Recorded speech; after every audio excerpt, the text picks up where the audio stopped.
What's good, guys? Welcome back to another video. That's right, the raw milk is back. I know you guys have been commenting on this a lot back in the past. Anyways, yesterday, well, the overall direction ended up being correct. However, it did not happen in the timing that I was looking for. In fact, I called a trade yesterday and I ended up getting stopped out within 1 minute.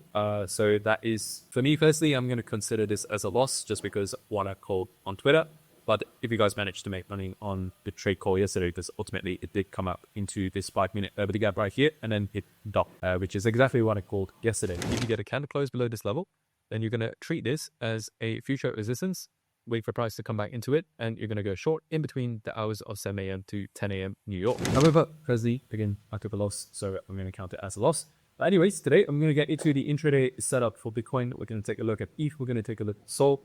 And most importantly, also we're going to answer the question, like, is the dump over? Because so far, it's looking just a tiny bit more bullish compared to yesterday. I say a tiny bit, but like it generally is looking a little bit bullish. And besides that, I'm also going to be answering the burning question, is the dump over? Because today it's looking a little bit more bullish compared to yesterday. So we're just going to take a look at that.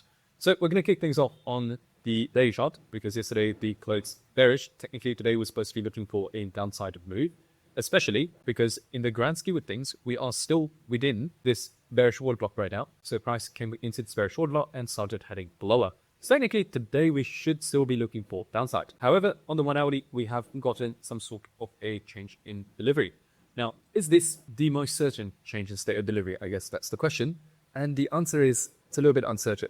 Given the fact that on the daily chart, we are still pointing towards the downside, as well as the fact that we are now trading into this 1 hourly fair gap and potentially another 1 hourly fair gap block here, that means that more likely than not, we should be looking at downside. But so far, on the 1 hourly, you are starting to have step one of a bullish reaction. Now, I knew this is just step one. Now, why do I say step one? Because this is a early CSD. This was also the reason why I ended up losing the trade from yesterday. If you guys recall, what I posted on Twitter was once we broke below this level right here, which sure, this could potentially become a bearish order block once price breaks through it. This is the first step of the CISD. Ideally, I would have wanted price to break below here before I made a call, because would have been a much higher probability setup. And so it's the same exact scenario as what's happening on the 1 hourly chart at the moment, where yes, this is now a potential bullish order block, but you never know until price actually comes here, forms a higher low, and then you potentially forms a higher high. Now, if that happens, yeah, 100%, this is confirmed. And in fact, we do have CSD. In fact, that next CSD will probably come here in the event that something like this happens. So right now, this is just that one. And so it doesn't mean that this is invalid. It just means that this is going to be a little lower probability compared to if we were to wait for just a high low and then a high high. That would give us much more certainty. But just understand that in terms of the grand scheme of things, you are still looking bearish. Daily chart, we have a bearish daily bias. On the 1 hourly chart, we are coming into bearish ED arrays. And so technically, we are looking for bearish trades. At the moment, London has traded above the Asia high. So what I would personally look for is just some sort of bearish CSD during the New York session. Now, New York session starts at 7 a.m. and it will go until 10 a.m. And based on what I can see today, we do not have any sort of news, which means that today is not going to be like, we cannot just narrow down a specific hour and focus our trading there. And we're just going to have to use that entire session between 7 a.m. to 10 a.m. Now, there are two things that are likely to happen today.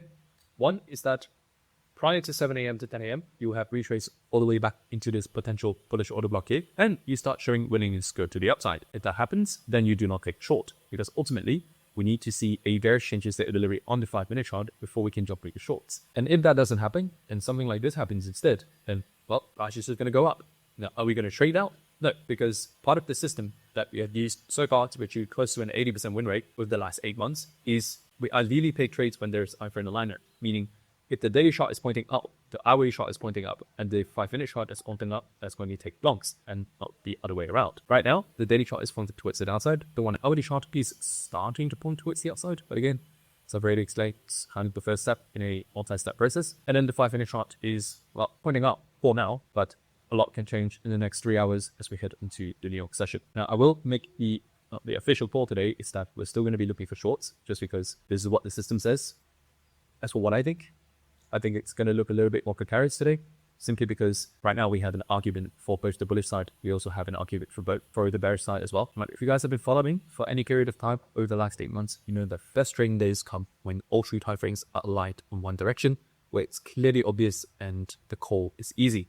Not when I have to, try to rationalize and justify like, oh yeah, but we're going to go short. No, actually, we're going to go long. Not to say that we cannot trade this, but if it were up to me, this would be a no trade day. That's why I'm going to be updating you guys on Twitter later on. There is going to be a trade that I take. Feel free to follow me there, by the way. That's where I make all of my live, trades. And that's where I make all of my calls. Otherwise, the official call is going to be, where's it outside, just because that's what the system says. But again, if it were up to me, I would just sit this one out, or I would just wait for much more confirmation, which I will provide later on Twitter. And yes, I hate to do this as well, but it would be irresponsible of me to just give you guys one direction. Oh yeah, this is definitely going to happen. Because the reality is, this is just one of those, uncertain days. And ultimately, I am responsible, as someone making these videos, for, a part of your success/loss. So I take it seriously. Outside of that, not too much to talk about in terms of Bitcoin. Rather, there is just not enough price action straight up for us to draw anything conclusive. And so now we move on to ETH and see if there is, a clearer picture. So ETH is also having a bearish daily buzz. And now that we come into the 1 hour chart, we can see that there is a change state of delivery right here. Now, again, this is the first step in a multi-step process where it starts to be bullish. But again, daily chart is still pointing for the downside. It's never too late. If today closes bullish, tomorrow we could jump into a long as well. That is going to be a much higher probability day. That's actually a day where we can risk much more money behind that trade and ultimately get a lot more back and just have generally higher probability of making money. But in the event where, the call today ends up being towards the long side, just understand that this entire block here is going to be support, and you're going to look for guys to continue higher. Besides that, if you close above this old block right now, then there's a potential there that happens as well. And so you just continue to limit and trade this. Take a look at the 5-minute chart. It's not too different from Bitcoin, to be honest. So yeah, on the 1 hourly, not on 5-minute, it's looking bullish. On the daily, it's looking a little bit bearish. Yet you have a little bit of time for disalignment here. Not the best of traded base, but there can definitely still be something done here. And in terms of Solana, take a look at the daily chart. Again, we have first bearish, but again, the 1 hourly, that is a shape state of delivery, can potentially start looking bullish. So yeah, there's an argument for bullish. There is also an argument for bearish, where you're coming back into this bearish zone here, and you can potentially form a lower low. That much what will be confirmed tonight, though. Fortunately, as we get closer to the 10 session, for example, if something like this happens, then yeah, you know what the setup's going to be. But as we get closer to the next session, and it's looking something like this, then again, we also know what the setup is going to be. This is a day where you just want to be patient, wait for all of the contemplations, because there's a non-use day. As far as trading days go, where you have SQ trading days, this is probably sitting somewhere between a B, maybe a B+.